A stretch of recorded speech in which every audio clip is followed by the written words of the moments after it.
सीमा पढ़ाई पूरी होने के बाद प्रतियोगी परीक्षा की तैयारी कर रही थी।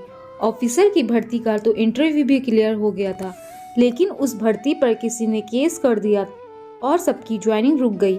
पर सीमा ने हिम्मत नहीं हारी, वो मेहनत करती रही। इसी बीच एक अच्छे घर से रिश्ता आ गया और सीमा के पापा उस पर शादी के लिए दबाव बनाने लगे। सीमा ने भी पिताजी से साफ कह दिया, पापा कुछ दिन की तो बात है, मेरे कुछ एग्जाम पास हो गए हैं, सिर्फ रिजल्ट तक रुक जाइए, बाद में मैं आप जिससे बोलेंगे शादी कर लूँगी। पर बेटा अभी सिर्फ सगाई करेंगे, जब तुम नौकरी जाने लगोगी तभी हम शादी करेंगे। ये रिश्ता अच्छा है, तुम बस मेरी इतनी सी बात मान लो। इतना कह उसके पिता ने मायूस चेहरा बना लिया। पिता को इस तरह मायूस देख सीमा ने सगाई के लिए हाँ कर दी, इसी शर्त पर कि शादी ज्वाइनिंग आने के बाद होगी। लेकिन सगाई होते ही सीमा पर शादी का दबाव दिया जाने लगा और कुछ समय बाद सीमा की शादी रवि से हो गई। रवि सरकारी नौकरी पर था। घर में उसके माता पिता थे, भैया भाभी रहते थे जिनके 2 बच्चे थे, 4 साल की खुशी और 7 महीने का अंकित। निशा और राघव नौकरी करते थे, इसलिए सुबह ही बच्चों को दादा दादी के पास छोड़ जाते और ड्यूटी से आकर कुछ देर घर पर आराम करते और सीधा रात में ही वापस लाते। एक दिन शाम को निशा और राघव बच्चे को लेने आए, तब सीमा रात के खाने की तैयारी कर रही थी।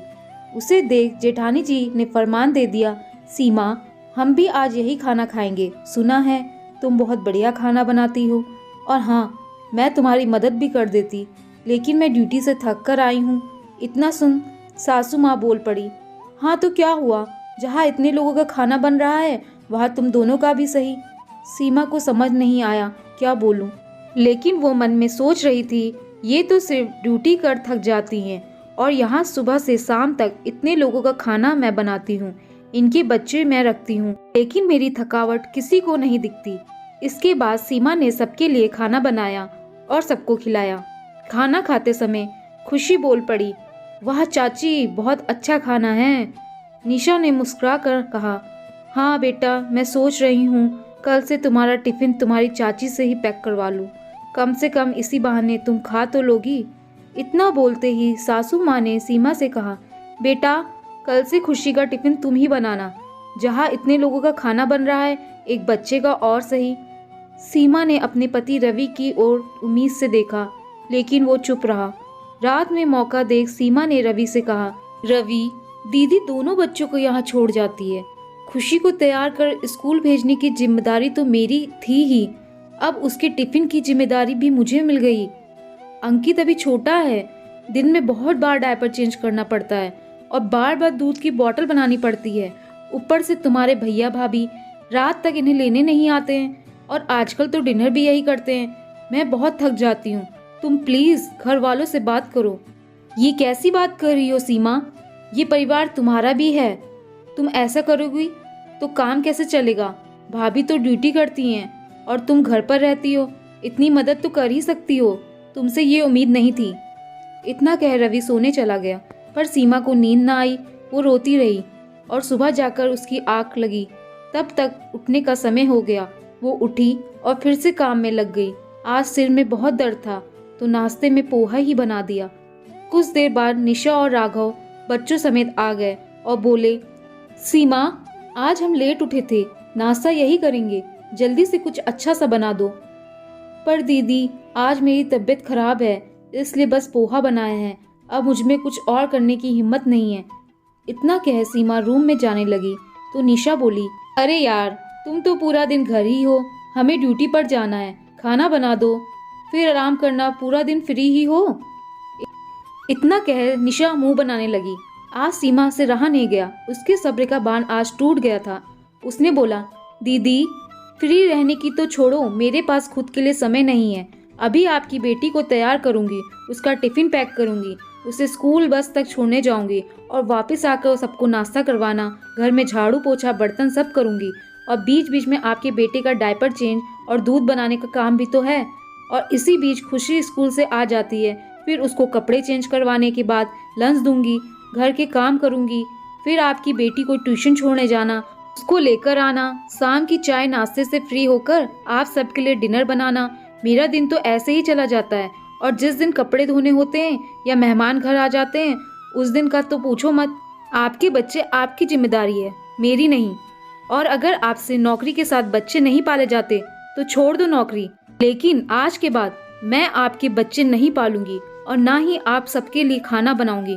इतना बोलते ही सासू माँ और जेठानी को गुस्सा आ गया। वो सीमा को भला बुरा कहने लगी। आज रवि से रहा नहीं गया, उसने भी बोल दिया, सर में करो भाभी, मेरी बीबी आपकी नौकरानी और आपके बच्चों की आया नहीं है जो पूरा दिन आपके लिए काम करे, वो भी फिर भी चुपचाप सारे काम करती आ रही है। लेकिन आज उसकी तबीयत खराब है और आप उसकी मजबूरी समझने की बजाय उसे उल्टा सीधा बोले जा रही हैं। आप अपने लिए कमाती हैं, ना कि हमें देती हैं, इसलिए आज के बाद अपना इंतजाम खुद करे और हमसे कुछ उम्मीद ना करे।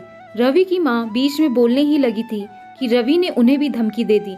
माँ, अगर आज भाभी का साथ दिया तो मैं सीमा को लेकर यहाँ से चला जाऊंगा, फिर पालते रहना इनके बच्चे और करते रहना इनका काम।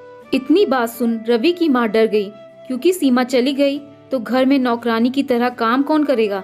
इसलिए उन्होंने चुप रहने में अपनी भलाई समझी और निशा को बोल दिया, देख बहू, सच बताऊं तो मुझसे कोई काम होता नहीं है, मेरे घुटनों में दर्द रहता है। घर के सारे काम और बच्चों के सारे काम सीमा ही करती है और उसने कभी कोई शिकायत भी नहीं की, और मैं फिर भी तेरे कारण उसे कुछ ना कुछ कहती रहती हूँ। तू घर से 4 कदम की दूरी पर रहती है, लेकिन आज तक तूने हमें ना तो कभी खाना खिलाया, और रही बात तेरी नौकरी की और तेरे कमाओ होने की, तो तेरे पैसे से हमारा घर नहीं चलता, घर रवि की कमाई से चलता है। अब तू अपना इंतजाम खुद कर और हमसे कोई उम्मीद मत रखना। अब निशा ये सोचकर ही डर गई कि वो सब अकेले कैसे करेगी, इसलिए उसने घर वालों से और सीमा से माफ़ी मांगी। सीमा ने माफ़ तो कर दिया, पर उनकी किसी भी प्रकार की मदद करने से साफ इनकार कर दिया। उस दिन के बाद सीमा की जिंदगी पहले से आसान हो गई। कुछ ही समय बाद उसकी नौकरी की ज्वाइनिंग भी आ गई और वो नौकरी भी करने लगी। कि जेठानी से कुछ भी संभला नहीं तो उन्होंने घर आकर सीमा को समझाने की कोशिश की, लेकिन इस बार सीमा ने यह कह मना कर दिया कि भाभी, अब मैं भी नौकरी करती हूँ, इसलिए अब मैं आपकी कोई मदद नहीं कर सकती। और हाँ, मैं आपकी तरह अपनी जिम्मेदारियाँ दूसरों पर नहीं डालती। घर और नौकरी दोनों जरूरी हैं और मैं दोनों करने में सक्षम हूँ। इतना कह सीमा वहाँ से चली गई और उसकी जेठानी अपना समूह लेकर रह गई। दोस्तों, खुद के लिए खुद आवाज उठानी पड़ती है। अगर हम अपने हक के लिए नहीं बोलते तो लोग अपनी जिम्मेदारियां भी हमारे सिर मर कर चले जाते हैं। इसलिए सही समय पर बोलना जरूरी है। दोस्तों, आपको ये कहानी कैसी लगी नीचे कमेंट्स करके हमें जरूर बताइएगा। अगर आपको ये कहानी पसंद आई हो तो अपने दोस्तों के साथ शेयर जरूर करें। ऐसी ही प्यारी कहानियाँ सुनने के लिए हमारे चैनल को सब्सक्राइब करके बेल आइकन को ऑल पे सेट करना ना भूले। धन्यवाद।